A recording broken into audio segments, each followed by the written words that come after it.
Welcome to Home of Leaders. Sorry for interrupting. Before we continue, if you're new to our channel, please subscribe and turn on the notification bell for more updates. Thank you. Financial Times journalist Edward Luce has joined the list of prominent figures analyzing former President Donald Trump's third White House term. Writing down his thoughts on Wednesday, March 13, Luce noted that much of Trump's once shocking antics have become somewhat normalized. In her analysis, Luce painted a vivid picture of the past week's events, highlighting Trump's inflammatory rhetoric and disturbing actions.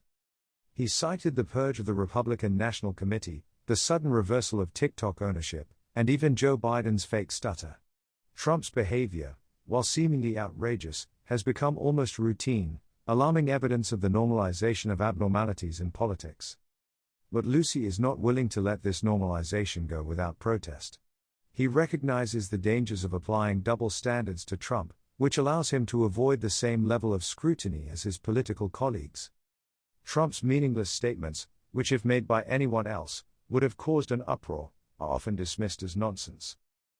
Luce couldn't help but point out Trump's appalling response to inflation, which is a clear example of double standards. Concluding his column, Luce issued a stern warning to readers about the danger of complacency in the face of Trump's rhetoric. Despite his popularity, Trump's words can have tragic consequences. Luce envisioned a future in which Trump's promises would come true: mass deportations, an end to Ukraine's war against Russia, the abolition of federal criminal trials, and a crackdown on dissent under the weight of the Sedition Act. If Trump keeps his word, in 10 months he will round up millions of illegal immigrants for deportation, he wrote. According to Luce, Trump's candidacy is not merely political, bordering on the occult, a surreal deviation from the norms of American democracy.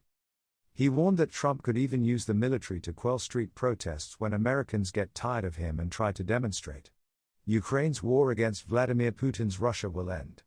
Trump's federal criminal trials will suffer the same fate. His Justice Department will investigate his opponents. And he will use the Insurrection Act to suppress civilian protests involving U.S. troops. He asked Americans to remain vigilant, urging them to recognize the reality of Trump's words and the threat it poses to the future of the country.